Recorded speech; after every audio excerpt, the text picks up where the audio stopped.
Hi, I'm Moody and welcome back to the Moody Rooms in conjunction with Pink Tarot of London. And this week I'm joined by another YouTuber, Dark Globe Pink. Good evening, Miss Moody. Good evening.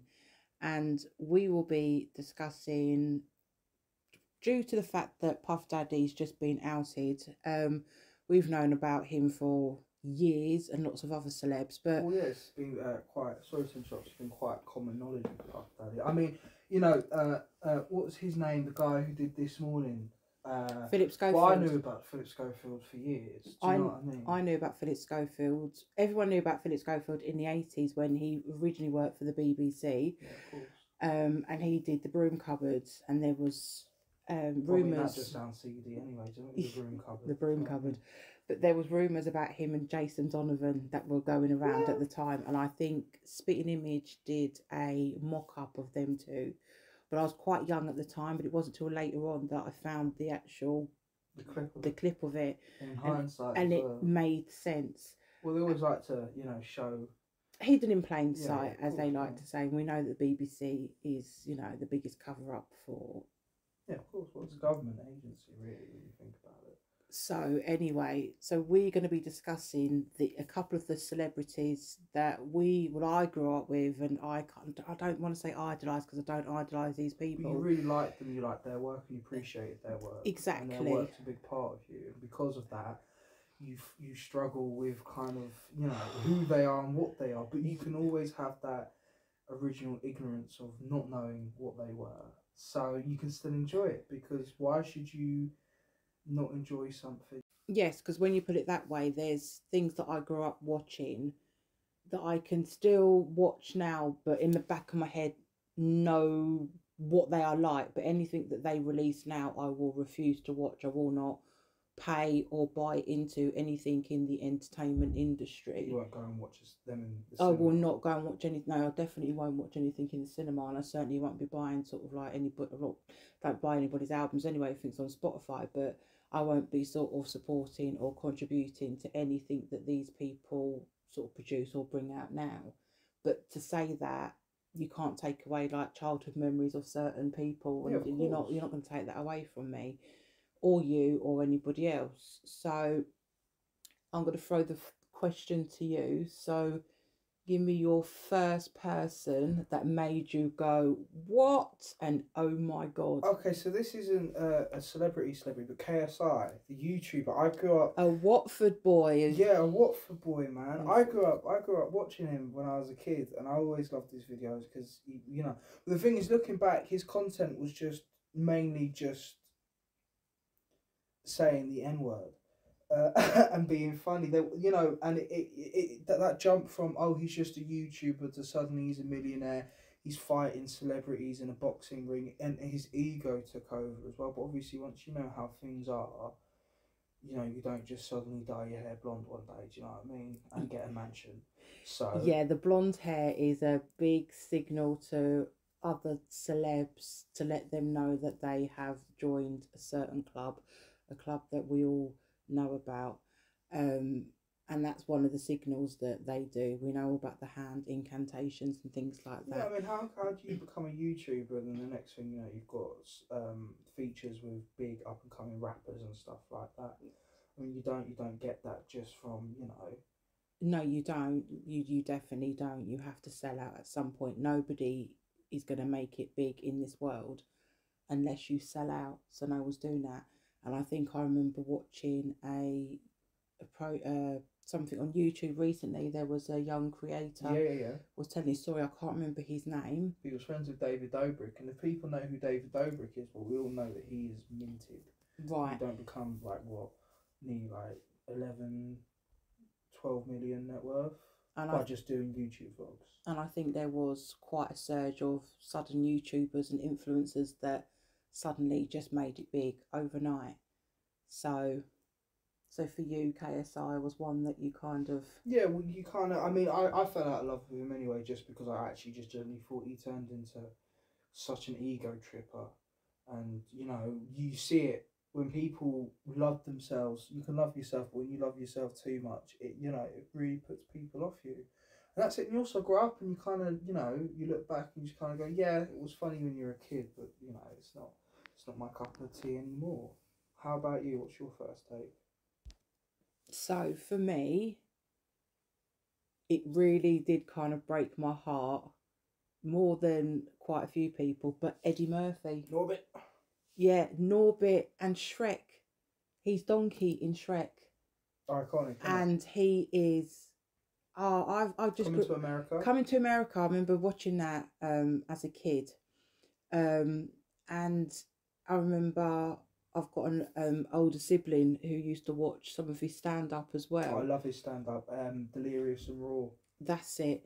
And he was big in the 80s and the 90s, but he really sort of kind of caught my eye, sort of like when he became Donkey in Shrek. He did Norbit as well. And he did Norbit as well. And he did Nutty Professor. And he also did... Oh, he's done loads of things. But there is a lady out there who a lot of people will know, Sloane Bella. And she has information that she has shared with everybody. Oh, yeah. She used to work Children of the Night, which was a refuge for runaway and trafficked children in California, and they had a list of celebrities, and Eddie Murphy was on this list. So, and I believe and trust everything that Sloane says, because she always comes with the receipts. So that one for me kind of blew my head, because I was like, I love Donkey in Shrek.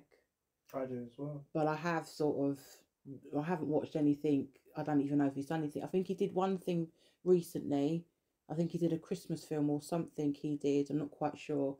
Didn't watch it. Haven't seen it. Couldn't even tell you what it's called. But for me, Eddie Murphy was one that kind of I was a little bit shocked about. And when I heard what he was into, made me kind of go... Yeah. Absolutely. Okay, so I think we are going to stop for a... tea break. Yes. Why not? Not everything in life is simple. But here at Pink Tower of London, we believe a cup of tea and a good chat can diffuse most situations. And we have you covered.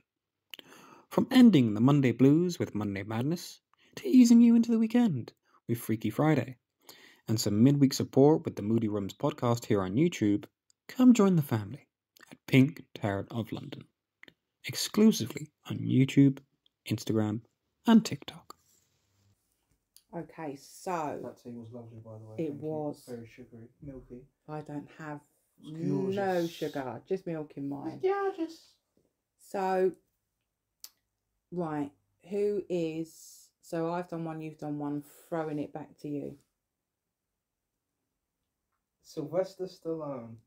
Oh. I love Rocky, I love Rambo, but I love Rocky. I love Rocky, and it's a big part of my childhood, and I still love Rocky. I mean, do you know, I've not heard many things about Sylvester Stallone, but you don't get to that level, and, you know, and I mean, you know, it's how do I say it? It's, yeah. I mean, I was never a big fan of the Expendables and stuff like that, but, you know, it's, you know, I still a huge part of Rocky 1, 3, well, Rocky 1, 2, 3, 4. Sorry, you know, ignore me. I wasn't very good in maths. You know, they're all really, really, really great films. I mean, Rambo was great as well. Do you know what I mean? Yeah, and stuff like that. Like, That's obviously, Rocky. did you know as well? He was born with partial face paralysis. That's why he talks like that. Like, no, he talks like, yes, like, I just thought that's what he sounded like. Gurney, do you know what I mean? Yeah, no. I did like the Rocky films. Yeah, because it's the underdog's tale. That's what I liked about it. Yeah, you know, and I never think he give up. wrote and produced them. Yeah, he did. As Yeah, well? that's why he's one of my favourite actors. No matter what, you know, he's there, and you know, like he wrote them. He came up with the concept of it. Do you know what I mean? That is the underdog's tale. Was that first film? You know, you can't take that away from me. You can't take the childhood memories away, and the fact of people mock him, but yeah, he's still one of the best, isn't he? But I just know what he is. Okay. What else can you say to that? Nothing You know what I mean? really. You can still appreciate it. Like, I ain't gonna sit there and be like down with this sort of thing like Father Ted. The new Rocky Careful film. now. Yeah, Yeah. do you know what I mean? If the new Rocky film came out, I'm going to be protesting it. I just won't watch it. No. Also, you can't keep telling the same story over again. It's like, oh, he wins another boxing match. Oh, bloody hell. Do you know what I mean? Yeah. Well done. Do you know what I mean? That's true. Like, they killed off the black guy in the 4th film. You couldn't really top that. And he passed recently, didn't he? He did this year, yes. So R.I.P. Rest in peace. Who's your next person? Oh, right. This was quite an easy one. Will Smith. Will Smith. Will Fresh Smith. Prince. So Wild I remember when Fresh Prince of Bel-Air first dropped. I was still in school, and there was just a buzz around it. Especially the fact is it was black kid on TV, 90s, and even though it was very, very American, the rap at the beginning, I remember me and my mates all learning it, going into school, singing it. It was just so cool and iconic. And then we have to look at some of these movies as well, Oh, he had a string of Men in Black. Incredible films. Men in Black. Hancock. Wild Wild West. Wild Wild West. Yes. I Am Legend. I Am Legend. Hitch. This is what I'm saying. The list is endless. I mean, I think for Independence Day. Independence Day. Like I look at this, I look at him, and I'm just like, oh, Men in Black it's still probably in one of my top 5 films. The first one, yeah. Yeah, I love the first one. I love the first that shot one. of him and Thingy with the World Trade Center. But that's it. Very eerie in the imagery, background, man. yes. And I also remember when the Men in Black theme tune, the song People came forget out. that every film he did up until the point he did the sound, well, not soundtrack for, but he featured on the soundtrack. Exactly. He always had a song for the Wild Wild West, Men in Black, even Fresh Prince. Exactly, and with People forget he was a DJ rapper. Jazzy Jeff, and I remember when they dropped their first album. I think Summertime was in it, and again early 90s. It was 80s, wasn't it? It was 88, I think. Summertime was. Was it? I don't know. I was quite little at the time, but I do remember sort of playing it. Obviously, older sibling had it, so it was kind of a soundtrack, and it's still now. So I still listen to Summertime, and you don't really hear much about DJ Jazzy Jeff. He popped up on Instagram the other day, and he was playing some little beach bar, probably in Malibu or something in America. But I'm like, compared to Will Smith, like who is huge. So yeah, Will Smith was another one that just went, oh, really? Another lot of my childhood. But, as we know, you can't get to where you are without selling out. No, you can't. No, you can't. So yeah, like I said, we can't get to any kind of level of fame or fortune unless you sell out at some point. So handing it back over to you. Hello. What's your... I've forgotten. Playboy Carti. Right. I love Cartier, Sir Cartier, Jordan, my man, Cash Carti. I remember when his first mixtape, well, the self-titled mixtape, which really was his first album, came out in 2017. I just moved to Ireland, and I remember listening to Location and stuff like that. And I always thought he was really cool because he wore the Vivienne Westwood Destroy t-shirt on the album cover. I just thought he was really cool. But obviously, it's the same with. I listened to his early stuff, but if you see him from 2017 to 2020, and it's like, okay, now you've got the 666, the pentagrams, the upside down cross. You can really see with some of these. I mean, you can see when Rihanna sold out and Beyonce. Sam Smith. Sam Smith. So blatant. Oh my he was God. The first case I ever saw where I was like, oh my God, that is so obvious, man. How did you go from "Stay with Me" to that awful song? He looks like Pat Butcher from EastEnders. He does. Well. It's like they do like the humiliation ritual, but it's honestly it's ridiculous, and I don't even want to go near Sam Smith. I just can't with him. Who would want to go near Sam Smith? I just can't even talk. He just makes me feel physically sick. I just can't even. That face is. Yeah, no, and he's a wrong un, like a wrong un. But you can see the fresh faced kids are coming up, but they've got so much talent, and then all of a sudden boom, you know, you can see the switch and the change in them, and then it goes very, very dark, and then you've got all the symbolism and things like that. Doja Cat was another That was one. Yeah, again, it's so obvious, and it's so in your face now. It really is. They're not even trying to hide it anymore. But so I take it you didn't go to see Playboy Carti? No, I was meant to with my friend Mark, but I decided against it just because I just know I really, really wanted to go, but I didn't go in the end. I think your moral compass kind of just has to say, I just don't want to buy into that. No, not at all. And I also think I just how do I say it? Just that whole thing is just so wrong. You know, you can still like someone's music, but you still don't have to participate in what they do. No, and I'm definitely not lining any of these celeb pockets so they can continue to be like the way that they are. Yeah, no, why would you want to do that anyway? No, that's what I'm saying. That's why I refuse to go and watch like that sort of thing. I think it's time for another tea break.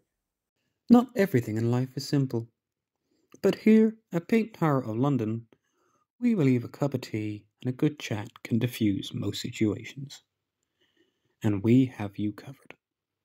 From ending the Monday blues with Monday Madness, to easing you into the weekend with Freaky Friday, and some midweek support with the Moody Rums podcast here on YouTube, come join the family at Pink Tower of London, exclusively on YouTube, Instagram, and TikTok. So I really struggled with my next pick.